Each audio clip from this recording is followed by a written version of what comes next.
Study IQ IAS, आपका selection हमारा mission. नमस्कार साथियों, बहुत बहुत स्वागत है आपका स्टडी IQ IAS हिंदी पर और मैं हूं डॉक्टर पंकज मिश्रा।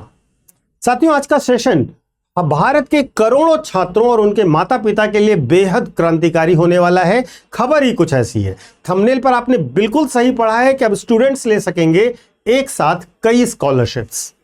जी हां, भारत सरकार ने एक बहुत पुरानी और सड़ी गली व्यवस्था को उखाड़ फेंकने का फैसला किया है। अब तक हमारे देश में एक अजीब सा विरोधाभास था, एक बहुत बड़ा कंट्राडिक्शन था। मान लीजिए एक बच्चा है जो पढ़ने में एकदम अव्वल है, टॉपर है, यानी कि वो मेरिट लिस्ट में आता है, लेकिन साथ ही वह बेहद गरीब परिवार से भी आता है, या फिर SC ST OBC या अन्य किसी वंचित सामाजिक वर्ग से संबंध रखता है, यानी कि उसे वेलफेयर की भी, आर्थिक और सामाजिक सहायता की भी जरूरत है। अब तक क्या होता था साथियों कि हमारी सरकारी व्यवस्था उस मासूम बच्चे से कहती थी कि भाई तुमने अपनी बुद्धि का इस्तेमाल करके मेरिट स्कॉलरशिप ले ली है, तो अब फिर या तो तुम मेरिट स्कॉलरशिप ले लो या फिर गरीबी और सामाजिक स्थिति दिखाकर वेलफेयर स्कॉलरशिप्स ले लो। दोनों हाथों में लड्डू नहीं मिलेंगे। अरे साहब, एक बात बताइए कि अगर किसी छात्र की जरूरतें एक से ज्यादा हैं तो सरकार की तरफ से उसकी सहायता सिर्फ एक क्यों होनी चाहिए? इसी सवाल का जवाब ढूंढते हुए भारत सरकार ने एकेडमिक ईयर 26-27 से नेशनल स्कॉलरशिप पोर्टल के नियमों को पूरी तरह से बदल दिया है और आज हम इस पर बहुत डिटेल में चर्चा करने वाले हैं, तो अंत तक बने रहिएगा। अब कई लोग सोशल मीडिया की हेडलाइन देखकर उछल रहे होंगे कि अरे वाह, अब तो 5-10 स्कॉलरशिप का पैसा एक साथ उठाएंगे, बिल्कुल मौज आ गई। रुकिए जरा, समझिएगा, इसको पूरी बात समझिए, क्योंकि आधी अधूरी जानकारी हमेशा खतरनाक होती है। सरकार खैरात नहीं बांट रही है, बल्कि एक बहुत ही तार्किक नियम सरकार ने बनाया है। नियम क्या है समझिएगा। नेशनल स्कॉलरशिप पोर्टल की आधिकारिक गाइडलाइंस के अनुसार अब कोई भी छात्र एक मेरिट बेस्ड स्कॉलरशिप स्कीम, यानी कि जैसे NTSC, इंस्पायर या बोर्ड टॉपर को मिलने वाली स्कॉलरशिप ले सकेगा और साथ ही साथ एक से अधिक वेलफेयर बेस्ड स्कॉलरशिप ले सकेगा, जैसे post matric scholarship, minority scholarship आदि। इन सब के लिए एक साथ अप्लाई भी कर सकता है वो और इनके लाभ भी प्राप्त कर सकता है। अब आप पूछेंगे कि सर, सरकार ने अचानक ऐसा फैसला क्यों ले लिया? चलिए इसके पीछे की क्रोनोलॉजी और इकोनॉमिक्स दोनों को समझते हैं। सबसे पहला पॉइंट, शिक्षा का खर्च जो होता है दोस्तों, वह केवल ट्यूशन फीस नहीं होता है।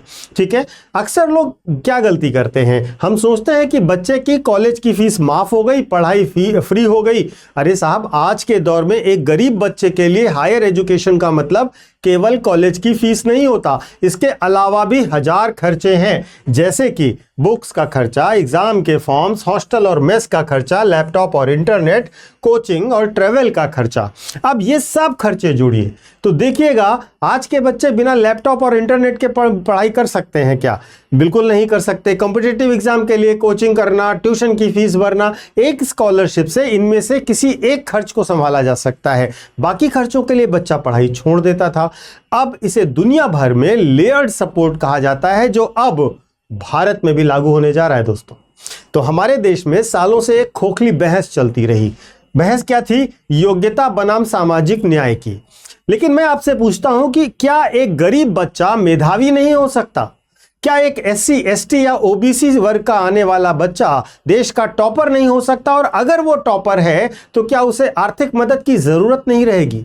ये फैसला इस बात की बानगी है कि नीतिगत स्तर पर अब यह मान लिया गया है कि मेरिट और डिसएडवांटेज एक ही छात्र के जीवन में एक साथ पाए जा सकते हैं दोस्तों।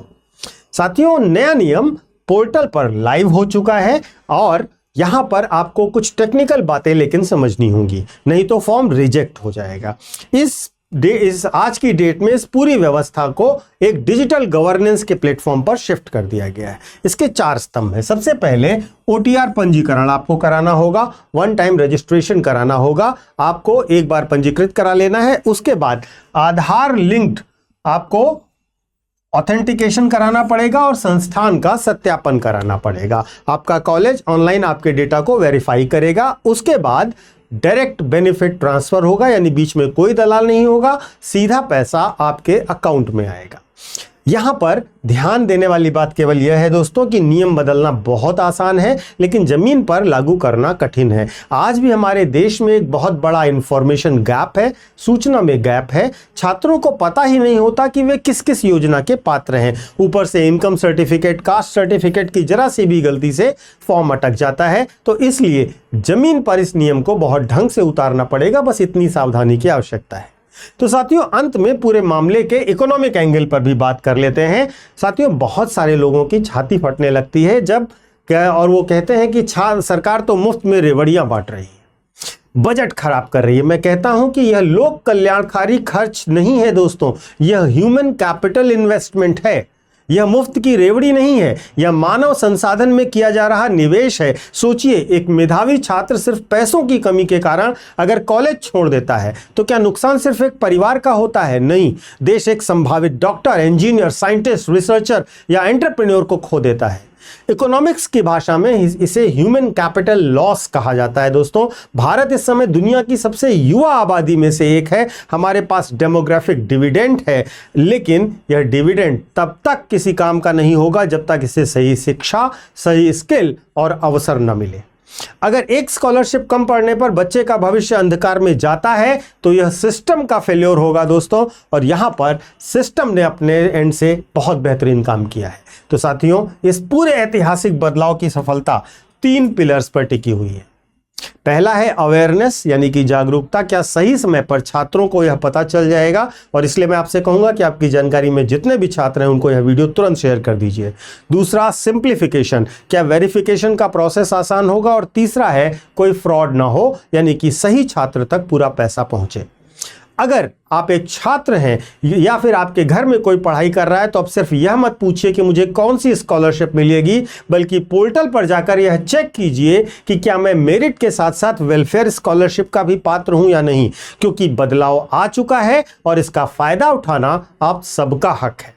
इस विषय पर आप क्या क्या सोचना है? क्या सरकार का यह कदम वाकई गेम चेंजर साबित होगा? कमेंट बॉक्स में अपनी राय अवश्य लिखिएगा। वीडियो पसंद आई हो तो अपने दोस्तों के साथ शेयर भी कीजिएगा। चैनल पर नए हैं तो सब्सक्राइब भी कर लीजिएगा। अगर आप यूपीएससी की तैयारी करना चाहते हैं तो आपके लिए 2027, 2028 या 2029 के लिए हमारे बैचेस शुरू हो रहे हैं, और हमारे नए बैचेस में आपको मिलेगा पूरा का पूरा बैच स्मार्ट मॉडल के बेस पर।